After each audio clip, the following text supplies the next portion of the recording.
is roughly the agenda for today. So we're going to have a little bit of welcoming and self-introduction, and then there will be an icebreaker. And the icebreaker will be in the workshop. Okay, the worksheet rather, the worksheet has got, when you look at afterward, when I give you the Word document, you can see that the worksheet is broken out into the icebreaker and then activity 1, activity 2.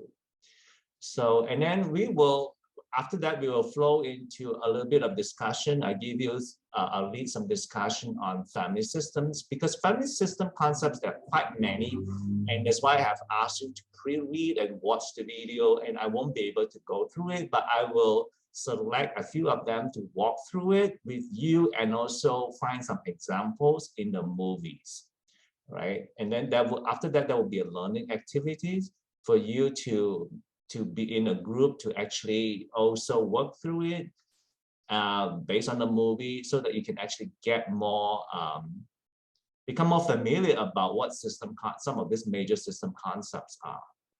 And after that, we will come back and then we will go into another learning session focusing on intergeneration family counseling concepts. And then we will break into learning activities, and then you will have a little bit more focusing on looking at the movie, harvesting from the movie examples of the intergeneration family counseling concepts.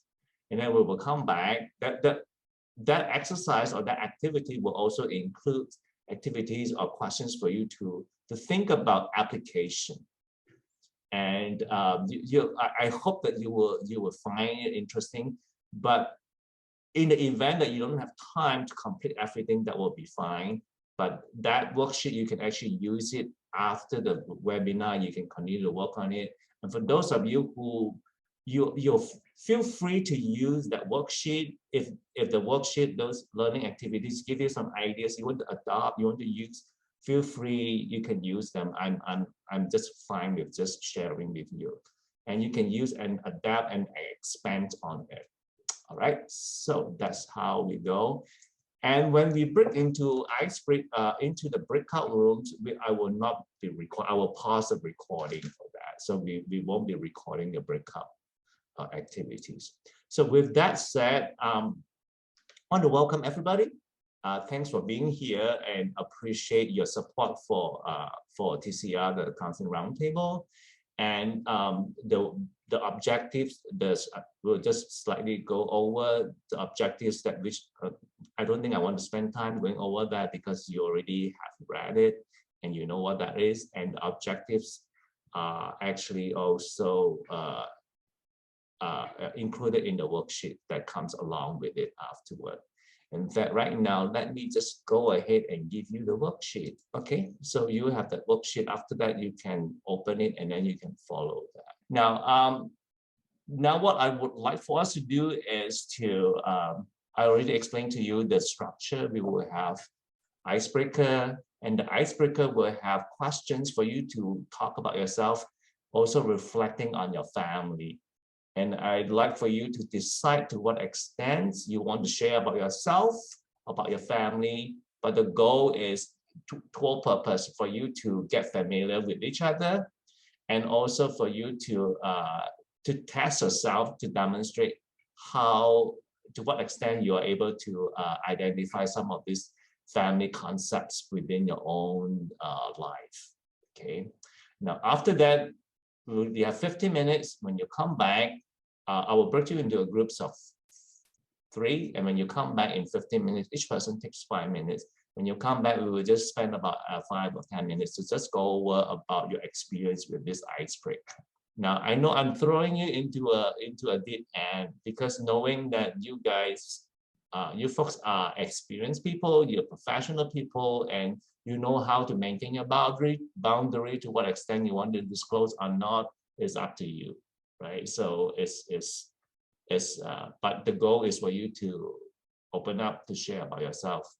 Right, this is to create a learning space that is important for you.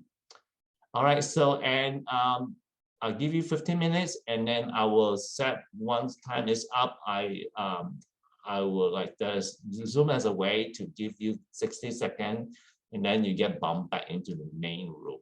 All right, so let's do that. Thank you. Thank you. All right, so yeah, and this is what normally family counseling requires us to do a lot of self-reflection and thinking about how the family system works and how those concepts actually apply to ourselves. And okay, all right. So yeah, and any one of you would like to share a little bit like how culture may or may not work with some of these concepts, or any of these concepts? Are they might be problematic if you have to look at it that way? Yeah. No. Okay, sounds like we are probably ready to move on, right? All right. So what I would like for us to do the next, as we move on to the next thing, is that hopefully the recording is able to capture that. The systems, concepts, applications, like you I will share with you another another document that has got quite a lot of stuff, but we will not be able to go over all of them. Yes, so that's a long list of notes that I put together for system principles that are applicable, and feel free to use and adapt it in any way that you want. I actually got it. I actually graduated from your university, you know that, right? And I learned about family system when I was there. So I'm using quite a lot of stuff there that I'm recycling.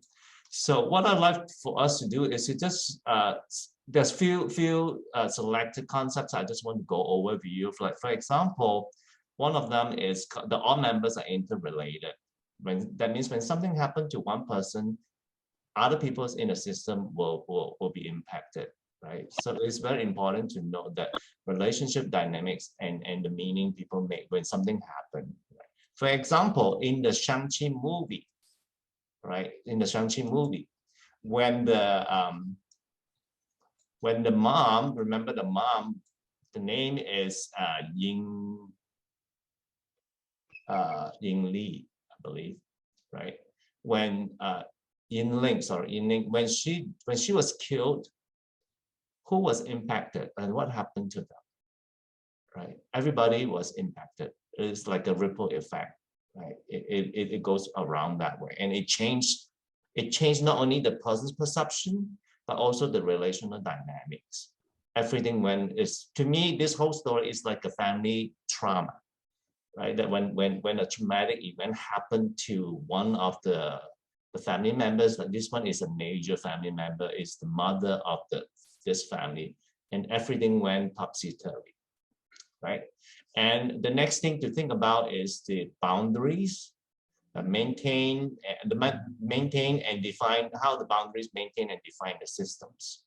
And all this has a lot of cultural as well as biological definition to go to it, right? Biological in the sense that if you are sibling systems and if you are parents, and then between parents and children, and then you have like in-law systems, and then you have from the outlaw system, and you have sometimes nowadays in America or in a lot of countries, the pets, your cats or your dogs or your fish, your goldfish is a very important part of your system, correct? So I would not be surprised when they work on the genogram, they actually put the pet next to them as being a very emotional support for them. So it's a meaning making that as we move on, as we progress in our human civilization, things do change in that sense. But what doesn't change is that relationship dynamics continue to take place in our lives because humans are relational beings.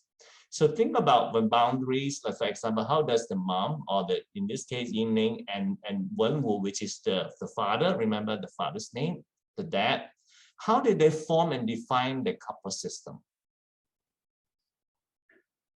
Remember, they were not allowed to get married because Talo didn't allow that to happen. How did they, what was the process that were involved for them to form their own couple system? Right? they have to get physically and emotionally cut off in order for them to form a system. So systems, so it has a lot of relational dynamic to define a system because they were not allowed to do that. Right, some boundaries, and then they have to, and yet they were never, in the sense, completely removed from Talo, which is the system where they came from, or where she came from, right? Even though they were not physically there, but the emotional, the spiritual, that all these things were still there. How was it maintained? Remember, the story was the narration of the story, how Shang-Chi actually learn about Talo from the mother's story, as the mother transferred the story to him that way. You see how the kind of connections through a lot of relational dynamics and interactions, they get maintained that way. But he was never really physically a part of Talo until he went back. But he knew where that part of him came from in that sense. All right. So anything else that stood up to you, if you may share that, how various boundaries within this family, even in the whole stories, which goes beyond just this family with the sister and the dad. And then you have Katie, right? How is Katie the friend, Aquafina's, right? How is Katie and Shang-Chi relationship? How do they define it? How do they define it? They are not romantically defined, right? But yet the grandmother,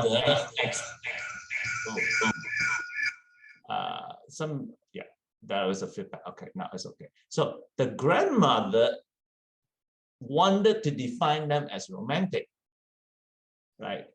But now they say, no, we are just friends. So you see how the kind of relational dynamics is very interesting, because I think for a lot of families, the older generation, when they see two young people hang out together like that, their expectation is that they should be romantically related, right? So there's a lot of social cultural rules and expectations that go along with how people perceive and understand boundaries and how they define systems that way. So anything interesting in this movie that actually show you how certain boundaries, like for example, when we talk about system theory, we talk about different types of boundaries, like permeable boundaries, or very rigid boundaries, or very diffuse boundary. Diffuse boundary means there's really no boundary at all. Everybody is everybody's business, right? Or rigid boundary. What might be an example of rigid boundary in the stories? I will leave that for you to think about, right? So I won't have all the answers for you. Okay. So let's say the next thing that I would like to just touch base with you is like the system is self-regulating, right? Self-regulating means any system will have its own mechanism to self-regulate. When things go out of whack, they'll find a way to balance. Like right now, the world system is out of whack because of the Russian invasion, right?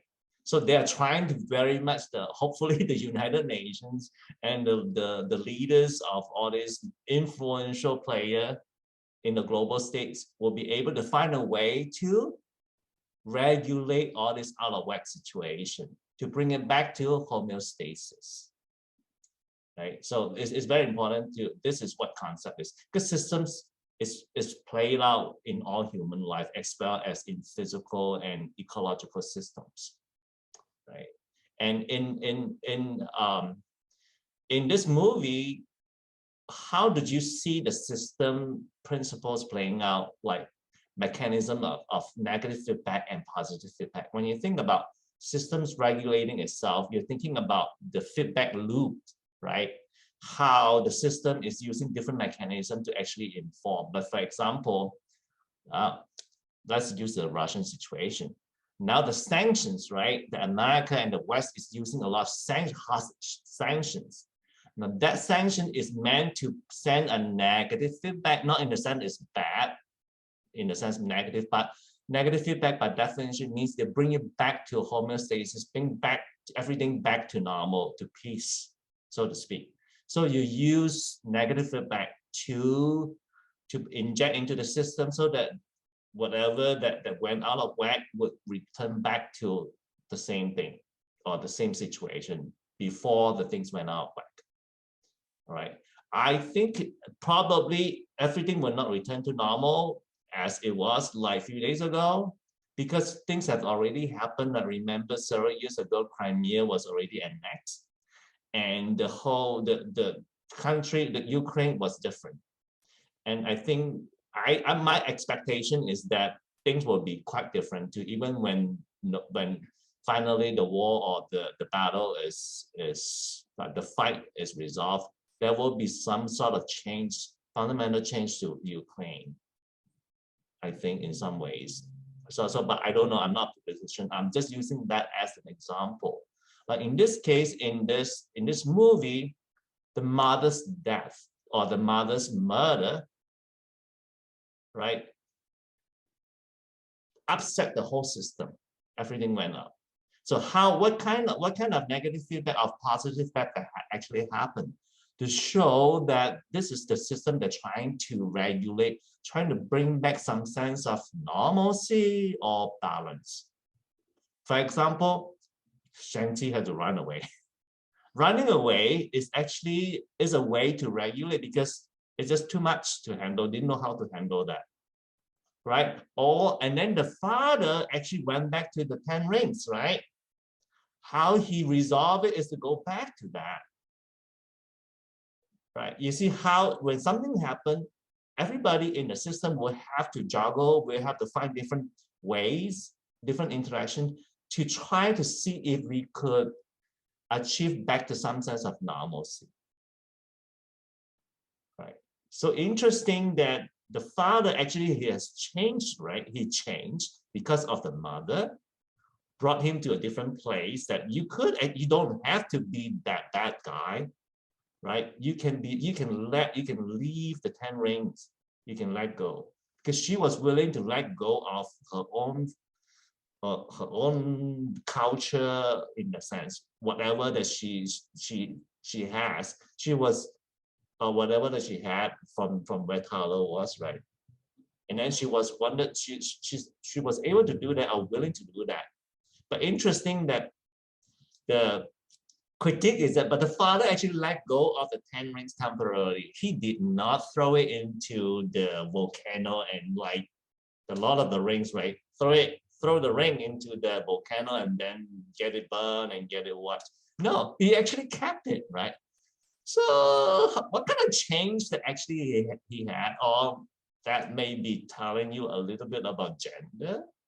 For the man, they don't have to give up completely everything. But the woman give up completely everything, even her life, so to speak. So you see how some of these things, like I'm totally a feminist here in a sense, talking about the imbalance between male and female relationship. So and these are some of the things, right? But you also think about positive feedback. Like in the story, what are some good examples of positive feedback? By definition, positive feedback means when or the mechanism or processes that are interaction processes or whatever that happens, some actions that takes place to actually bring the system into a different state of existence, particularly after when things are off kilter, right? For example, one of the things that I could offer you is, like, for example, Shang-Chi ran away, and then he actually the way for him to cope is to actually disown and reject and put aside every part about the father, right? It's that kind of cutoff. But yet, see what happened for when the aunts, the Michelle Yeoh's character, how her character actually came in, it's almost, to me, is like a counselor, like a therapist, right? You see how as a reflection, and she came and helped him see that you cannot do that. You cannot use that kind of method to go back to forget about what had happened, to forget about who you are. But that is a way for you to do something. Remember, there was a sequence where he and Shang-Chi, when he taught Shang-Chi how to open up and accept who he, both sides from the mom, you have it from your mom, you also have it from your dad, and you have to integrate them together. You have to accept that. Then he became somebody different, right? So he was able to ascend to a different homostatic point, so to speak. He became more integrated. He was more accepting of himself. And then the power came, so to speak. You see how he's changed in that sense. Right? So any question about that? And also think about, before that, yeah, I'll let you, if you have questions. And I thought it was also a very interesting way to look at the dragon, right? The great protector. The dragon came and helped. Was it a positive feedback loop or a negative feedback? The dragon came because the dweller in the darkness, the soul eaters, right? They came and create a lot of havoc in the system. And the dragon came to help them fight the trauma or take care of all the turmoils and brings peace back to them. It's almost like return them to a sense of normalcy. So I see that as an example of negative feedback in a sense. Right. So if you were to imagine this, a metaphor of human life, like human experience. You have some traumatic experience happen to you, and then where is your dragon source? Where is your protector that the strength can come? Because you have the darkness, the dwellers in the darkness. You have the dark side. You have the problematic part. And how are you going to find strength to actually help you encounter that kind of forces that keep you off balance, so to speak? So look at all these symbols, all these characters, including even the dragons and the soul eaters and all that. Look at it from symbolic of human experiences. And then I want you later to think about how healing, the process of healing came about for everybody, including the father. Right? Including the father, there was, towards the end, there was some change, and you can talk about it in your group. So the other thing to talk a little bit about is symptomatic behaviors. Now, any symptomatic behaviors or problematic behaviors it represents dysfunction. Right? It means it has a meaning. It means something. It tells you something is going on with the system. So from a system perspective, we are not saying who is a bad person, who is a problematic child, but rather why is this problematic behavior or interaction? What is it telling? What is the signal about the system? Right. So always ask, why is this kid, why is this person, why are they fighting so much? What is the conflict about, the conflicts that you see in your clients? What is this conflict telling you? So usually in, let's say, CBT or individual counseling, you will say, okay, behavior, where is a wrong behavior or something like that, or what is the internal personality issues. But from a system perspective, where we are looking at symptomatic behaviors, what does it say about what is wrong with the system, the way system is run, or the way system is being maintained? Right?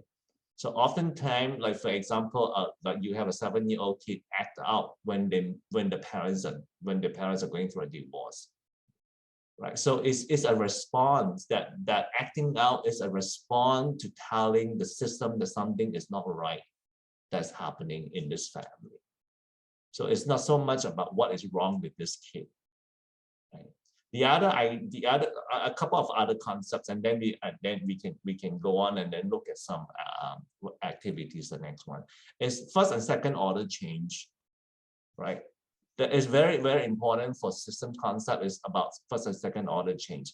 First order change means like things just happen. But for example, when you're driving a car, you have to keep pedaling on the gas. You change shift, like for those of you who remember shift stick, you have to keep moving so that the system keep going on, right? It's the same maintaining that, but there are things that you need to do. It's just like we have to do different things every day, but no major changes to your family. But you still have to be doing something to keep things going. So that's just first order. Now, oftentimes, sometimes people think that solution-focused brief therapy is just doing first order change, right? But I think if you do well, solution-focused brief therapy can actually bring about second order change, right? So, but we don't want to talk about that today. But the other thing is, the thing about second order change, but in this family, what demonstrates second order change? Second order change means when somebody is the mindset, the framework is completely shifted. Like for example, when Michelle Yeoh's character, the aunt, helped him see things now that he can integrate both sides of himself. The way he sees himself, the way he interprets, the way he makes meanings of himself is different. So that means there is a transformation. So that is a second order change. Do you follow what I'm saying? And there's an example too, like for example, second order change had happened to Katie, the character, Aquafina's character, right? Like you know where the story, how she began, and then at the end, how she ended the process. So afterward, there will be an exercise for you to look at how did change happen to them. Okay. And also think about the father too. And the sister, Xialing, also has gone through a lot of changes herself, even though it's almost like she's at the background. If you have watched the movie towards the end, the post-credits, remember, she became the leader of the 10 Rings. What kind of change was that, right? Totally feminist change, right? And you would expect for an Asian culture, Chinese cultural story, you would think that Shang-Chi would be the one who take over the father's business, the enterprise. But no, the story went the other direction, which was funny. But I thought it's a credit of the script writer, the story, but actually tells you something fundamentally so different. But yet, she achieved that kind of status not just because something turned overnight, but she has been working for it all along too. Remember in Macau, that she ran an underground ring, that kind of thing? She was something, wasn't she? Right? And yet she found it, in a way, she found herself, in a sense. She differentiated, in a sense, according to intergeneration family concepts. Despite how oppressive in the sense the culture is, because the father never paid attention to her. So the system, the culture system is the woman or the daughter is always last time. You don't get that treatment. And remember when they went back to the compound, they were caught by the father, brought them back to the compound. When they came off the helicopter, what did the father say? The father said something like, "Here, look, I'm so happy my son is back." Did he say anything about the daughter? Nothing. Like you see how that those rules, these cultural rules, and how those cultural rules impact this family. So it's very interesting if you go deeper into that from a cultural lens to look at some of these things. And yet also very interesting to see how, as a woman, she subverted the system, disrupted the system in a very different way. Okay. Now, I think I've got started about all this interesting stuff and how she changed herself in a sense. All right, so at this point, I will stop sharing before I go in, before I go off talking about my feminism stories. Now, any questions about what I've shared with you today and highlighting some like using the concepts and then give you some examples of how what happened in the stories, questions and impressions that you have. Because I'm going to, post-traumatic growth, yes. Second order change, yes. Post-traumatic growth. In another way, it depends. Normally, you have no choice but turn into a post-traumatic growth into a second order change. Because fundamentally, most everything in your life is different. Because you're no longer a victim, but you are a survivor. And some people from a survivor become an advocate, right? So as an advocate, you're no longer going back to the same before the traumatic event had happened to you. Yes, go ahead. Can you explain a bit more about the dragon, how the dragon is the negative feedback? And you say it's related to human experience when you have the dark forces. For me, this is how I interpret it. This is just Kaufman's way of looking at the dragon. The dragon is always the background. Right? It's almost like a cultural force, a value system, or a belief system. Like the Chinese believe that we are descendants of the dragons. Right? Remember the story also talk about the dragon scale. Every one of them has a dragon scale. The dragon scale was given to them to protect, to have the power to do that. So the Chinese always believe in the mythology of the dragon.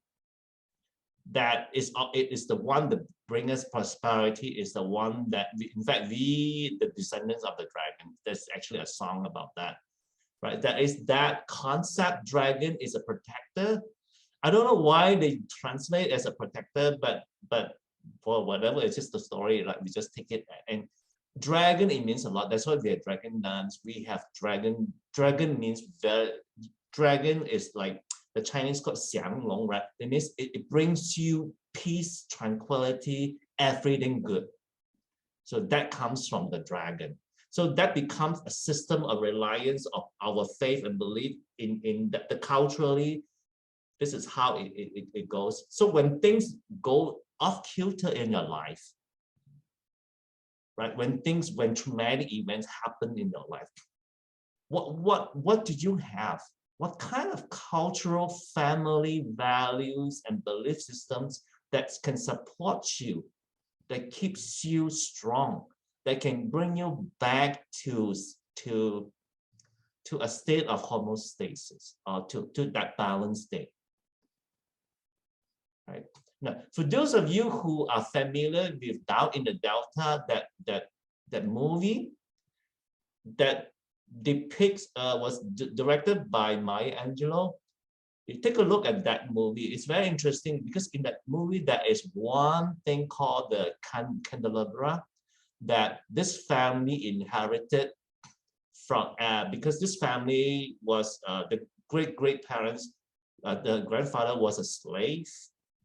And then I don't want to spoil the movie, but you go, and that becomes a very strong narrative, that like a backbone behind this family. That when they lost their way, when things went bad, somehow there's a name for this candelabra, which is the candle. When the candlestick that hold all the candle, it's called Nathan.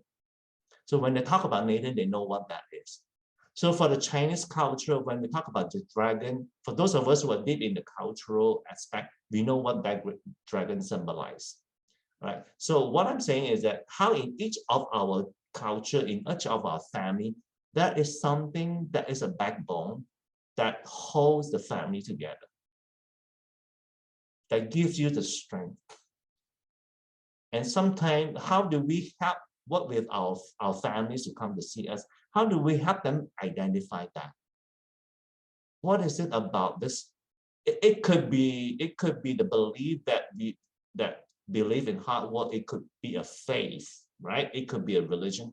Whatever that is, how do we help them find that central pillar in their life that gives them hope, that help them see things back to who they are, who they are.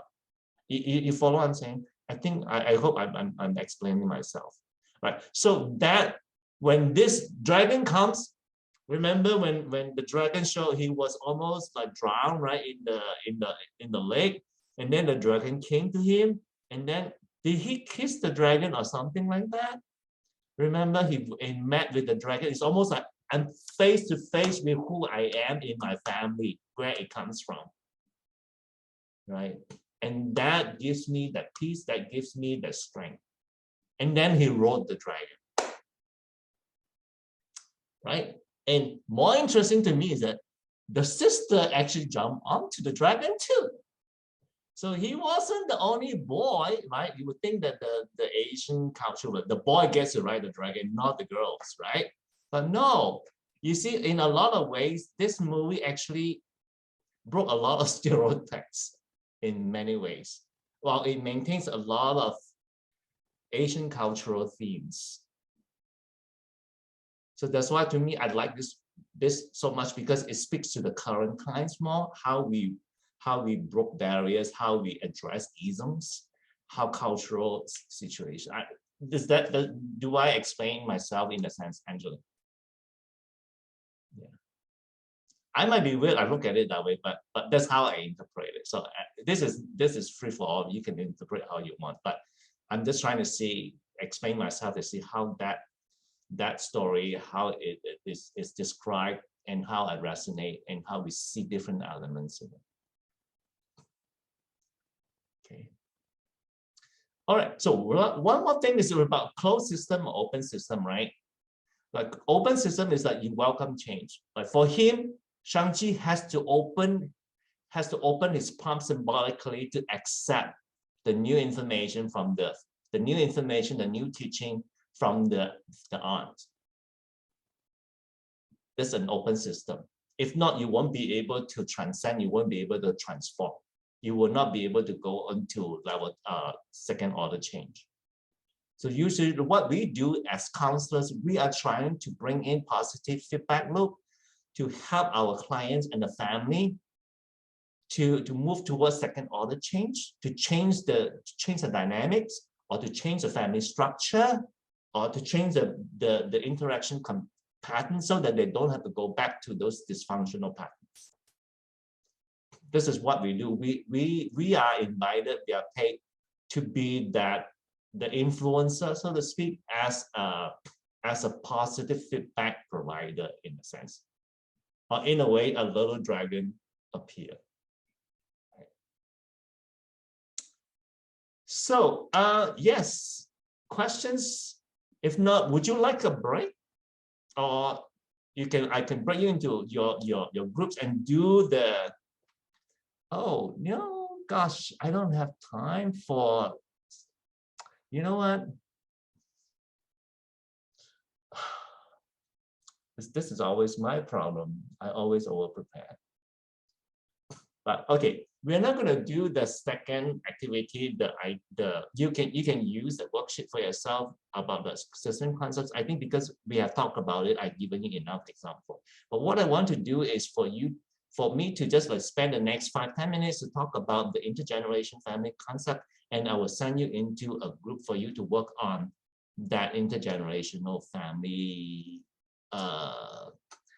that activity. How about that? Right.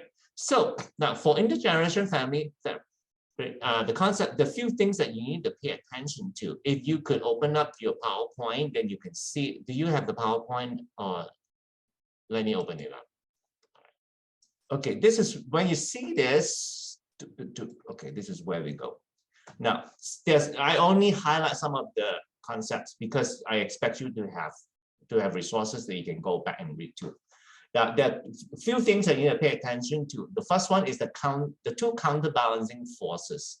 This is what the theory talks about. One is that the need for us, every one of us, there's a need for us to be an individual. The individuality. There's an instinctual, or it's an instinctive drive to be self-contained, independent, to be me. Like for example, in the movie, what do you see? For example, like Shang-Chi, he has to leave. I don't want to be like what my father wanted me to be, right? And Katie is also like, I'd rather be lost and get joyride and just do joyride. I don't want to listen to my Asian family, right?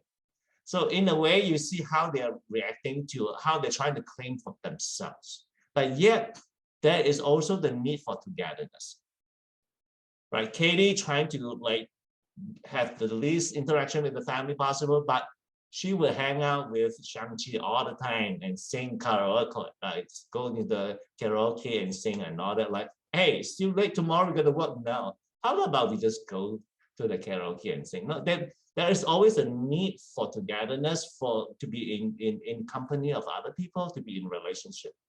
But how do we balance? So we always constantly trying to juggle. I want to be me, but yet I also want to be me in the presence of other people in connection. So as a result, sometimes we find it difficult, we will cut off, we will go away. Or sometimes we let ourselves completely enmesh and lose ourselves, and we feel miserable about it. And then we would have to develop a lot of defense mechanism to not even allow ourselves to feel miserable.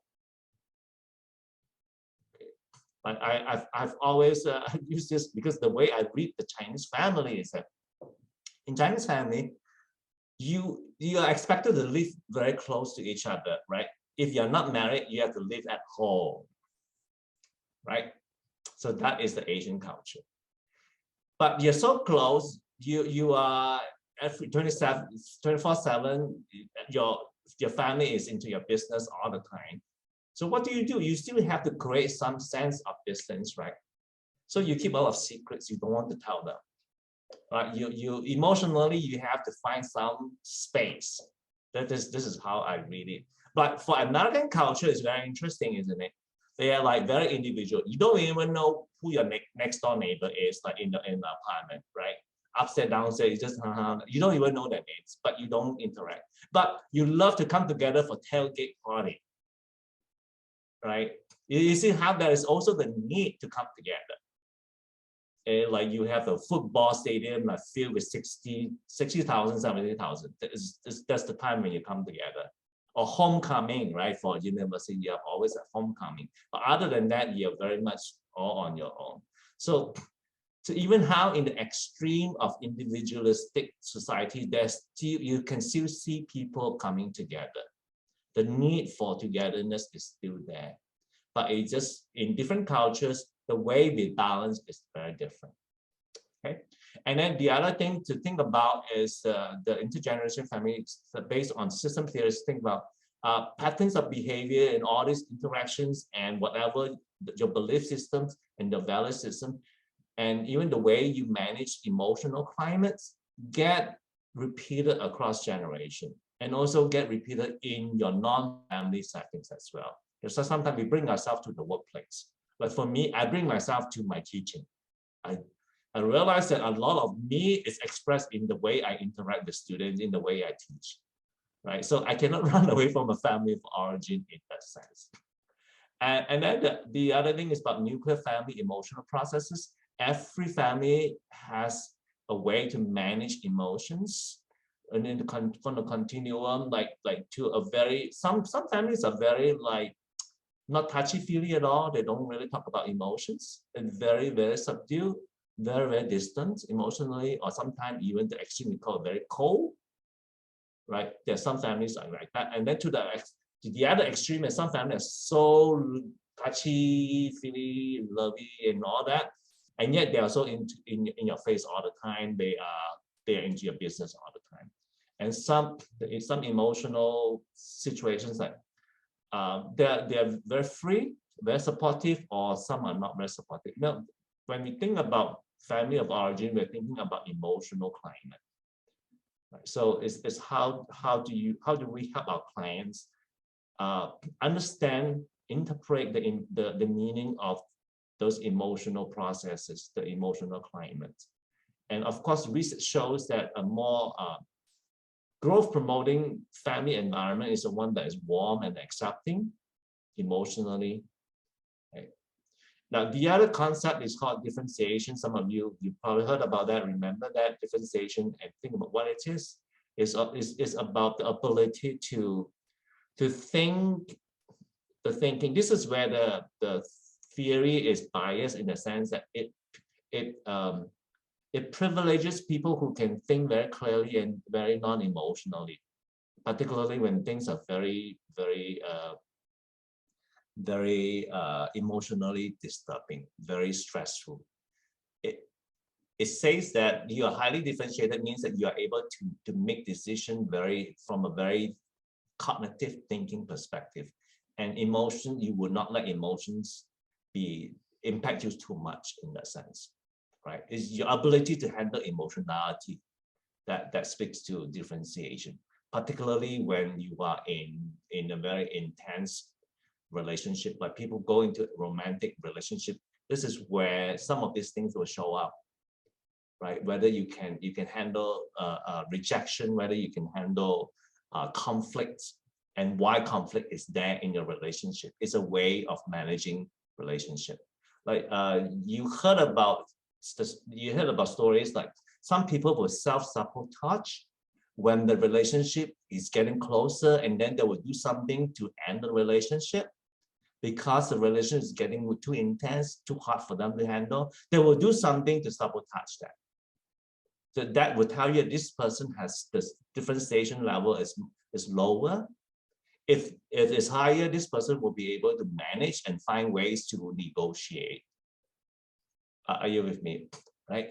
And then with that, also think about triangulation. There's a difference between triangulation and triangles. Triangles happens all the time. It happens all the time in any relationship. Because by definition, but when say two person, the relationship between two person is not stable. It always need another thing. Okay. Like for example, think about the 10 rings. A triangle doesn't have to be a person. It can be something, right? The 10 rings itself, the set of rings actually is another side of the triangle, right? And look at the father, the son, and the mother, and all that. In fact, actually, the dragon is part of the triangle too. You need the dragon to come in, because to counterbalance the dark dwellers or the dwellers in the darkness. Another relationship with we are not able to handle some of those dark forces, different things, difficult things in our life. We need something else as a way to balance. So you see, I look at that from a triangle's perspective. Now, triangulation by definition is something that we use it as, and it has a negative connotation. Triangulation means we're trying to get something done by triangulating something into it. Like for example, I don't know how to handle my relationship with my spouse, right? But I am frozen, whatever that is going on. So what do? I turn to alcohol, for example. So I triangulate alcohol so that I can cope with my difficulties with my spouse. And sometimes some of us would give birth to another child. Remember, you would hear something like this: oh, if I only have another child, another baby, my relationship with my spouse will be better. So they always think to bring something in. Now, in this movie, you will see what are some of these triangles that happens.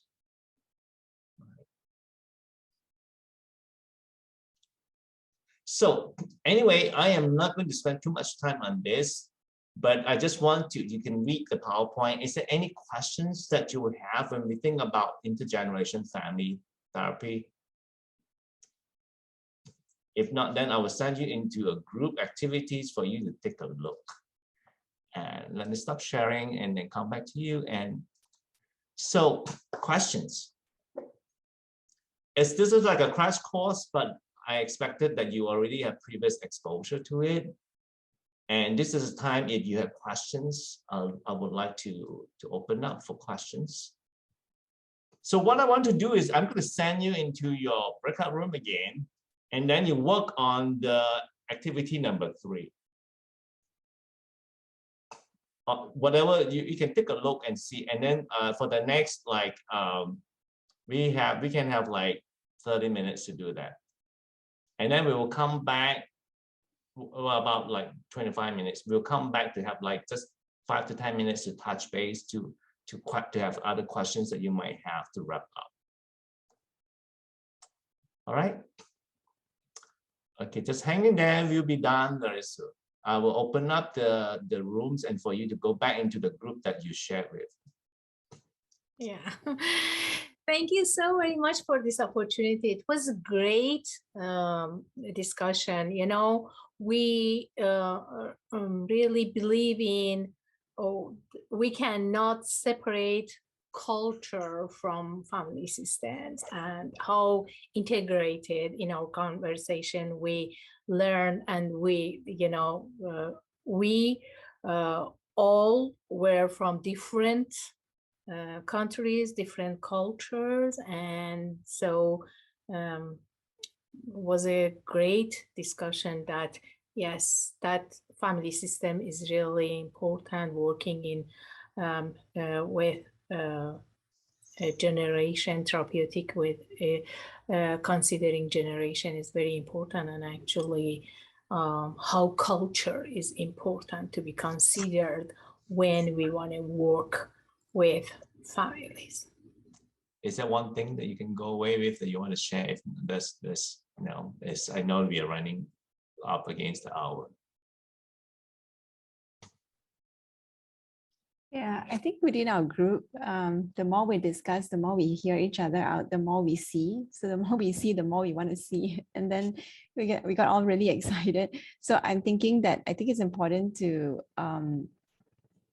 I guess for me, it's the supervision part of it, to see what I couldn't see. Because when I first watched the movie, I was trying to kind of look for it, but it felt like it was all over the place. But then when it structurally, like we went through the question one by one, it revealed more and more as we went through the question. So I thought that was really valuable to be able to put on that lens and look from it from that perspective and look at the nuances, and everything has a meaning to it if we kind of pause and really think about it. So so it felt a little stuck at the one point, and then Dr. Ng came in and then just introduced the part on the rings, and suddenly there was another door that was open to more understanding of the situation. So I thought that was really helpful. So now I'm wondering, what am I not seeing in my own cases when I conceptualize? Because I could take a very, I don't know, tunnel vision, but then talking about it using the movie has helped me to kind of open up a bit more, to be able to notice so many aspects, like the cultural aspect, the biological aspect, the what's going on here, what's going on there. And I couldn't see. So in my group, there was Nora and Nenika, and they pointed out stuff. And then I was like, oh yeah, I didn't see that. So it's like, I don't know, so many blind spots for me. Yeah, thank you. That's why it's important to have colleagues and supervisors, peers that you can interact with, and so that you can consult and to help us expand our systemic perception.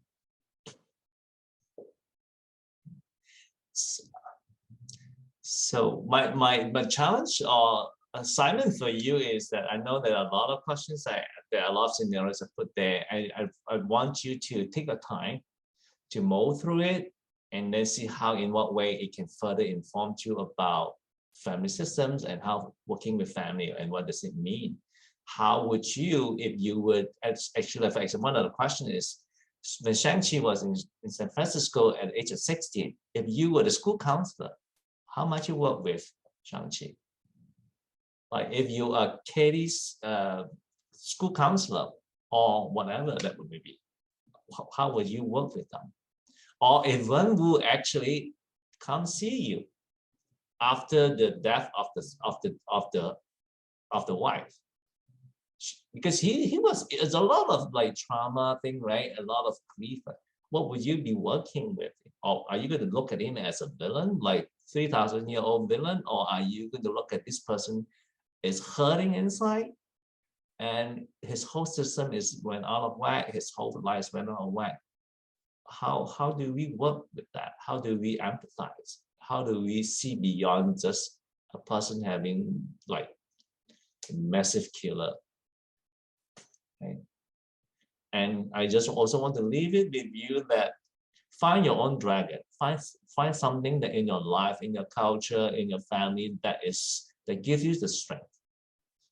And if you don't have, how do you create that for yourself with the family now that you have, or with the relationships that now that you have?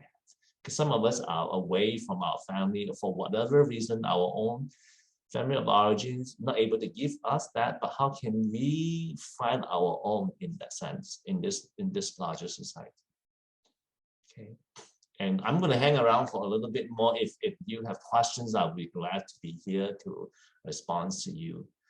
And you know how to get in touch with me. I'll give you my email, and then you just feel free. If any questions, it's like, hey, Dr. Ng, you were talking about that dragon thing.